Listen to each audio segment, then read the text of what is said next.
Elephanta island, जो अरब सागर के बिल्कुल बीचों बीच स्थित है। इसी आइलैंड पर पाई जाती है एलिफेंटा केव्स, जो पर्वतों को काटकर बनाई गई हैं। ये केव्स बहुत ही प्राचीन हैं, हिंदू और बौद्ध धर्म को समर्पित हैं। मुंबई के ताज होटल के साथ ही यह गेटवे ऑफ इंडिया है।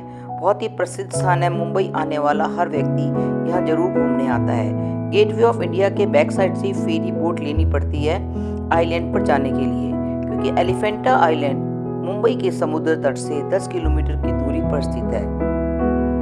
अरब सागर में लगभग छोटे छोटे 30 द्वीप पाए जाते हैं। बोट में ट्रैवल करते हुए लोग सागर का भरपूर आनंद उठाते हैं। इसके साथ ही यहाँ उड़ने वाले बर्ड्स को भी कुछ न कुछ खाने के लिए देते हैं।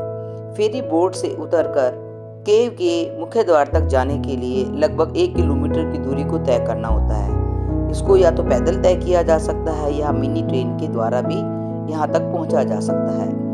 इसके मुख्य द्वार पर पहुँचने के बाद सबसे पहले सिक्योरिटी चेक होता है। सिक्योरिटी चेक होने के बाद जब अंदर एंटर होते हैं तो बहुत सारी छोटी छोटी शॉप्स यहाँ दिखाई देती हैं, जो अलग अलग तरह का सामान बेच रही होती है। ऊपर केव तक जाने के लिए 120 सीढ़ियों को तय करना होता है। जो लोग नहीं चल सकते उनके लिए चेयर की भी व्यवस्था होती है।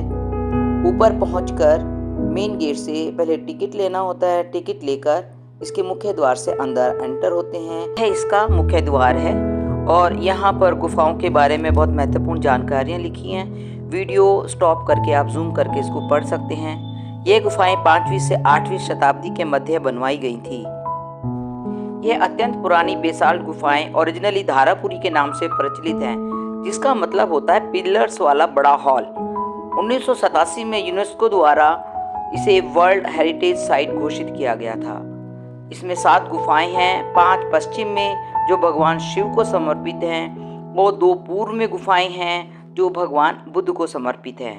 यहाँ भगवान शिव का अत्यंत प्राचीन शिवलिंग स्थापित है, जिसे आप वीडियो में देख रहे हैं। इसके साथ ही एलिफेंटा केव का नाम इसलिए एलिफेंटा केव पड़ा क्योंकि यहाँ सबसे पहले एक हाथी की बहुत बड़ी मूर्ति प्राप्त हुई थी पत्थर की, जिसे म्यूजियम में रखा गया है।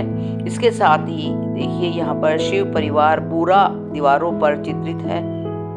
शिव मंदिर के बारे में आप यहाँ से जानकारी पढ़ सकते हैं। इसकी दीवारों पर भी और भी मूर्तियाँ अंकित हैं, जो लगभग आज खंडित हो रही हैं। यह गुफाएं ऊपर से नीचे की ओर पर्वत को काटकर बनवाई गई थी। यह नटराज की मूर्ति है। आप देख रहे हैं किस तरह से ये खंडित हो चुकी है। इसके हाथ और पांव लगभग खंडित हो चुके हैं। वीडियो स्टॉप करके आप यहाँ से इसकी जानकारी प्राप्त कर सकते हैं। इसके अलावा हजारों टूरिस्ट रोज यहाँ पर घूमने आते हैं और इस वर्ल्ड हेरिटेज साइट को देखते हैं।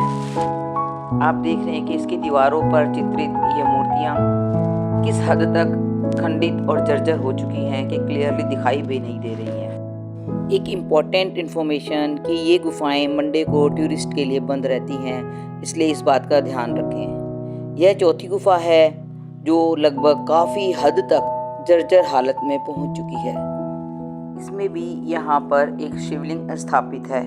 यह वाकई एक आश्चर्य की बात है कि इतने प्राचीन काल में भी पर्वत को ऊपर से नीचे की ओर कैसे काटा गया होगा बिना किसी आधुनिक टूल्स के। ये गुफाएं जो आप देख रहे हैं, जिनका निर्माण कार्य पूरा नहीं हो पाया, ये गुफाएं भारतीय पुरातत्व सर्वेक्षण विभाग द्वारा संरक्षित हैं और प्राचीन भारतीय कला और आस्था का अद्भुत संगम प्रस्तुत करती हैं।